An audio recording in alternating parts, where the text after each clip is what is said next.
Hi friends, ക്രിസ്മസിൻ്റെ അന്ന് വൈകുന്നേരം ഞങ്ങൾ അമരവിള CSI ചർച്ചിൽ ക്രിസ്മസ് ഫെസ്റ്റ് കാണാൻ വേണ്ടി വന്ന വിശേഷങ്ങളാണ്. ഞങ്ങൾക്ക് ഇവിടുന്ന് പോകാൻ വേണ്ടി എളുപ്പം ലുലു മോളിലോ അല്ലെങ്കിൽ കനകക്കുന്നിലോ ഒക്കെയാണ്. പക്ഷേ കനകക്കുന്നിൽ വസന്തോത്സവമൊക്കെ നടക്കുന്നതായതുകൊണ്ട് ഭയങ്കര തിരക്കാണ്.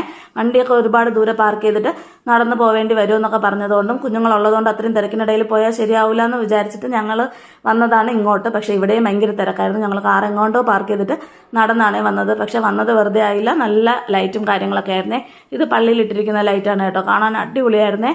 കുറേ നേരം അതിൻ്റെ ഫ്രണ്ടിൽ തന്നെ ചെന്ന് നിന്ന് പല രൂപങ്ങളിൽ വരുന്ന ലൈറ്റുകൾ ഇങ്ങനെ കണ്ടുകൊണ്ട് നിന്നു.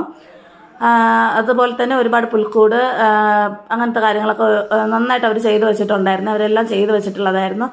അതുപോലെ തന്നെ ഈ സൂര്യകാന്തി പൂക്കളൊക്കെ ആർട്ടിഫിഷ്യലായിട്ട് ഉണ്ടാക്കി വെച്ചിട്ടുണ്ടായിരുന്നു. അതിൻ്റെ താഴെ നിന്ന് ഫോട്ടോ എടുക്കാനൊക്കെ നല്ല രസമുണ്ടായിരുന്നു.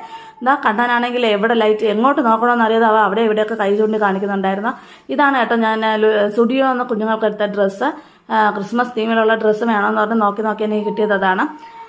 അത് കഴിഞ്ഞിട്ട് നമ്മളിപ്പുറത്തോട്ട് വന്നപ്പോഴത്തേക്ക് ഇവിടെ ഒരു ഗൊറില്ലോ ഡാൻസ് കളിക്കുകയാണ്. നല്ല അടിപൊളി പുതിയ പാട്ടൊക്കെ ഇട്ടിട്ട് നല്ല എനർജിയിൽ ഡാൻസ് കളിക്കുകയാണ്. ഒപ്പം ക്രിസ്മസ് അപ്പൂപ്പന്മാരും ഉണ്ട് കേട്ടോ. ഇതൊക്കെ കണ്ടങ്ങനെ ഞങ്ങൾ നല്ല ഇതായിട്ട് നിൽക്കുമ്പോഴത്തേക്കും കണ്ണപ്പൻ്റെ അടുത്ത് വന്നിട്ടേ ഈ ഗൊറില്ല ഒന്ന് തുറന്നിങ്ങനെ പേടിപ്പിക്കുന്നത് പോലെ കാണിച്ചേ. അതോടെ അവൻ പേടിച്ച് ഭയങ്കര കരച്ചിലായിരുന്നു. അവനെ ഒന്ന് സമാധാനപ്പെടുത്താൻ കുറച്ച് സമയം എടുത്തു കേട്ടോ. എങ്കിലും കണ്ടുകൊണ്ട് നിൽക്കാനൊക്കെ ഭയങ്കര നല്ല രസമായിരുന്നു കേട്ടോ. ഇതിനെയൊക്കെ ഞാൻ ഇങ്ങനത്തെ സംഭവങ്ങളൊക്കെ ആദ്യമായിട്ടാണ് കാണുന്നത് എവിടെയെങ്കിലുമൊക്കെ ഫെസ്റ്റിന് പോയിട്ട്. ഇതുപോലെ തന്നെ വേറെ ഒരുപാട് രൂപങ്ങളുണ്ടായിരുന്നു. അകത്ത് കയറിയപ്പോഴത്തേക്കും ഒരു താറാവ് ഉണ്ടായിരുന്നു. താറാവിനെ കാണാൻ നല്ല ഭംഗിയായിരുന്നു. നമ്മളൊരു സോഫ്റ്റ് ടോയ് പോലെ അടുത്ത് പിടിച്ച് കയ്യിൽ വെച്ചിരിക്കാൻ തോന്നും പോലത്തെ ഒരു താറാവ്. അതും വന്നിങ്ങനെ ചുണ്ടുകൊണ്ടിങ്ങനെ വന്നപ്പോഴത്തേക്കും കൊത്താൻ വരുന്നത് പോലെ അതും കണ്ട് പേടിച്ച് പോയിട്ടുണ്ടായിരുന്നു. അപ്പോൾ ഇത്രയൊക്കെയാണ് വിശേഷങ്ങൾ. നിങ്ങൾക്ക് ഞങ്ങളുടെ വീഡിയോസൊക്കെ ഇഷ്ടപ്പെടുന്നുണ്ടെങ്കിൽ സബ്സ്ക്രൈബ് ചെയ്ത് സപ്പോർട്ട് ചെയ്യണേ. ബൈ.